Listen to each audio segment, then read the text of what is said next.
Welcome to this special spring football edition of the Green Wave Report on SI Tulane. I'm Doug Joubert. The Green Wave Report is a weekly rundown of stories we've put together, analysis of what we can expect later on in the week from On SI Tulane, part of the Sports Illustrated Network. Today, full pads for the first time this spring, or as Coach Will Hall calls it, real football. Former LSU head coach Ed Orgeron was glad-handing every person that walked in, it seemed like. He's been a mainstay at a lot of the practices this week, welcoming over 36 possible future greenies. In fact, one described it as akin to what amounts to a game day kind of visit, with dozens of parents in the stands over here.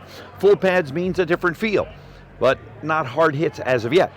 They actually had zebras on site. Well, not, you know what I'm talking about. Officials were here practicing just as if Tulane was. They were calling penalties. They were calling field goals and extra points, good or not good. During stretching exercises, the offense is on one sideline and the defense is on the other sideline. And as they stretch and warm up, etc., they meet in the middle of the field, some bumping into each other, others greeting each other.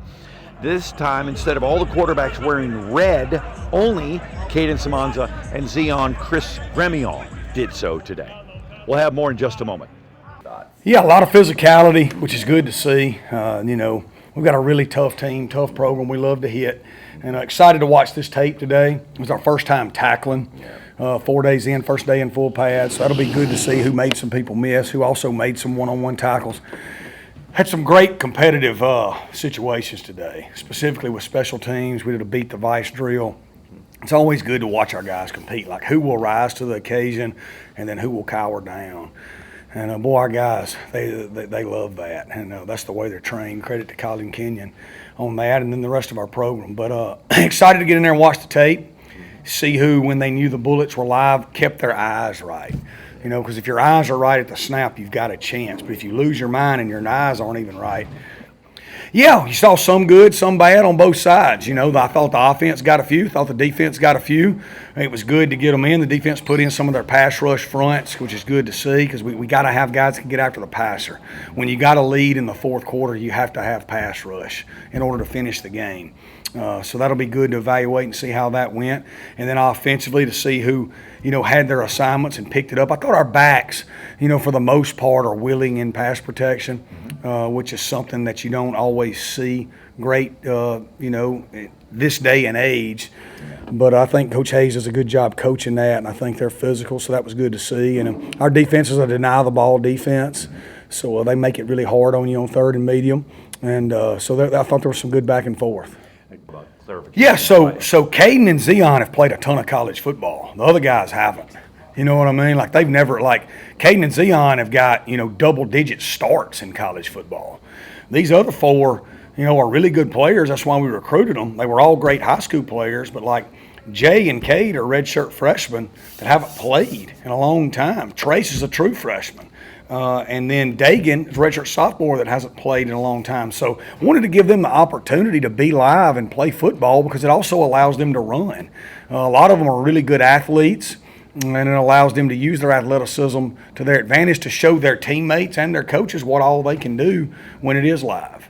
We'll be catching up with wide receiver Garrett Mmahat, tight end Ty Thompson today, along with offensive coordinator Russ Calloway. That's coming up next.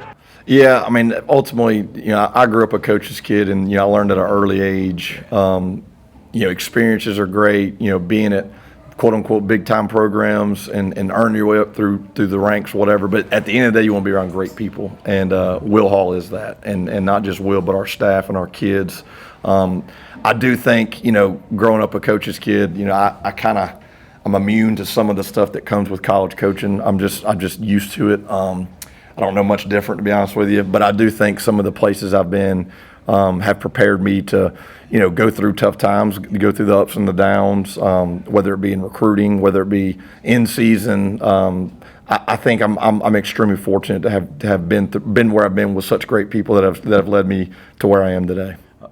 Yeah, I think ultimately the best players got to touch the ball at the end of the day, however that looks. I think we got some good backs. I think we got some good receivers. Quarterbacks look good. Tight ends as well. Look, at the end of the camp, spring camp, we're going to sit down and evaluate the roster, and we're going to say, all right, who made the plays, right? Is it the running back room? Is it the receiver room? Is it a combination of both? What groupings give us the best ability to put points on the scoreboard? And I think once we get that settled and we kind of see and we go through, we're going to be able to get it to those dudes in different ways, whether it be in the intermediate pass game, drop back, quick game, whatever, run game. I think with that, though, I think the pairing of pace and tempo is important because I don't think it allows the defensive coordinator to be in a great call every time. So I think when you do that, you get him on his heels. He bases out a little bit more. So I think kind of compared with the mix of personnel groupings and playing fast is kind of what you'll see. Yeah, it feels amazing. I haven't felt this good since last summer going into the season. It just feels so good to be fresh finally, really.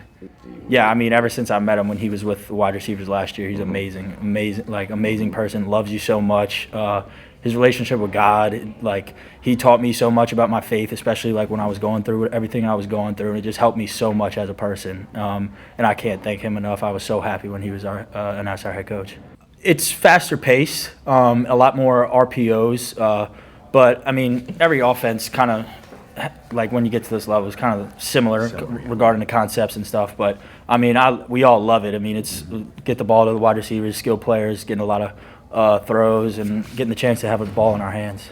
Yeah, I mean, I just want to. My main thing is just how can I help others and how can I be there for others and other people see me as an example and just try and be the best person I can be and that someone looks up to.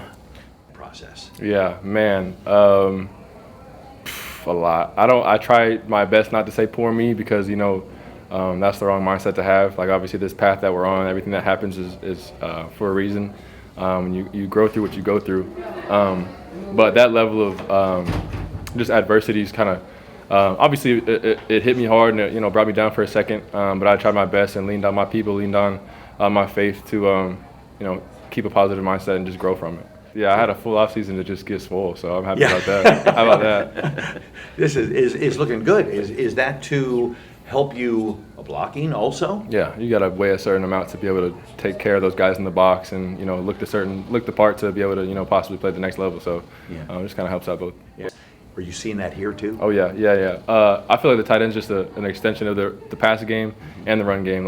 Everything the receivers are doing, tight ends are also doing, and everything the O-line's doing. It's the way he makes the offense so well-rounded, so everyone's doing everything is very interesting, and I like it a lot.